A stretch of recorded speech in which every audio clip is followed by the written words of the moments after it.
Alright, mate. Alright. Hello. Footnote 3.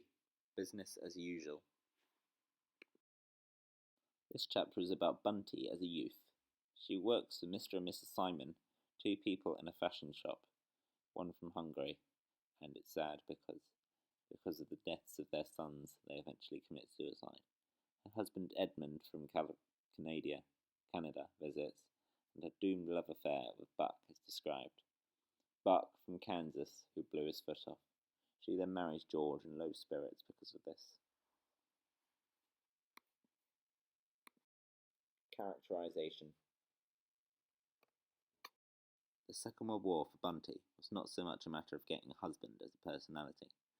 Bunty is very different in this chapter, arguably, perhaps surprisingly so, and outlines the novel's themes of the destructive power of a bad marriage.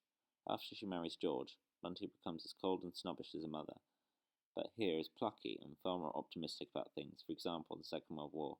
Bunty had great hopes for the war. There was something attractive about the way it took away certainty and created new possibilities. She even rather liked the idea of being tigerish and even practiced a quiet growl to herself. Very different from the cold, isolated Bunty of later of the novel. However, she's there in spirit, that cold, isolated Bunty. It was Bunty's only joke. Literary techniques. Mr. Simon had a wife locked up in the nut house.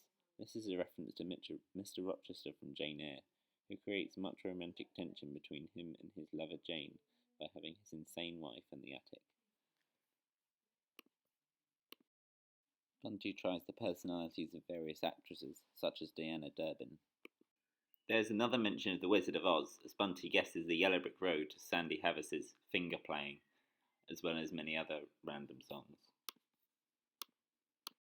The family's snobbery about Mrs. Carter, wondering what that blousy tart is doing at Babs's wedding, makes Bunty feel embarrassed, but she'll take a similar stance towards the unmarried relationship of Patricia and Howard later in the novel. Frank also says, "We're all going to die," which echoes his surety at his own death in the First World War. Unlike then, however, he is right, at least about himself.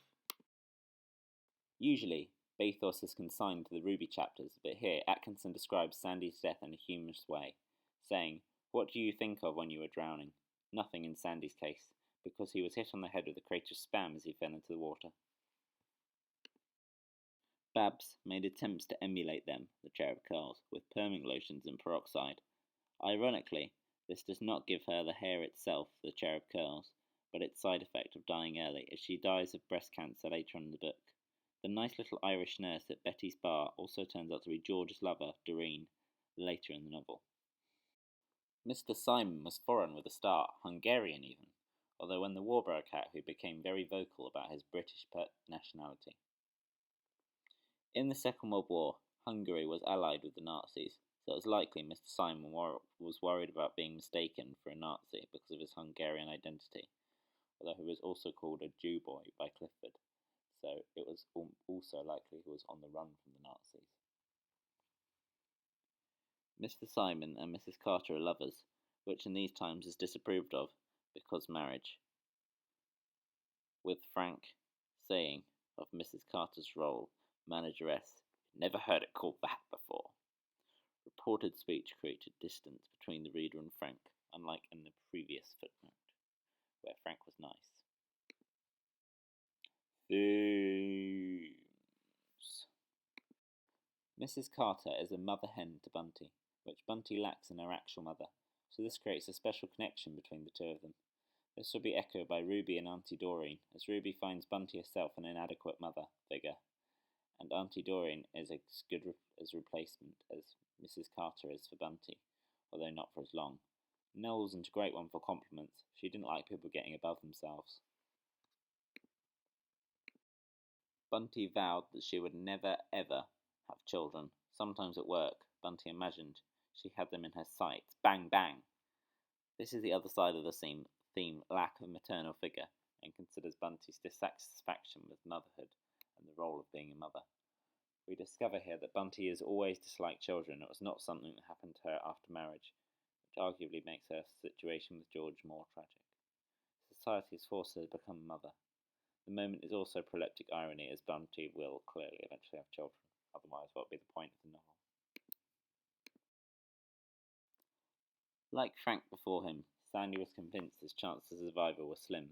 Unlike Frank, he was right. Throughout the novel, various characters such as Jack, Frank, and Sandy can predict their own deaths, and Nell and Lillian know about Albert's death when it happens. Ironically, Ruby, who knows about Gillian's death before it happens, or at least her narration does, is unaware of her twin dying, even though it's the event that changed her life. This extends to Edmund, who fully expected to be dead before his next leave came up. They both knew that Betty wasn't really going to Canada, she was going to a new life. Betty is one of the many characters that escapes an unhappy, mundane existence in York, while Bunty is trapped with George, with whom she will need lots of luck. Betty's travelling to Canada echoes Lillian's similar journey, also Patricia's journey to Australia. That's enough from me. Thank you for watching Non-Existent Person.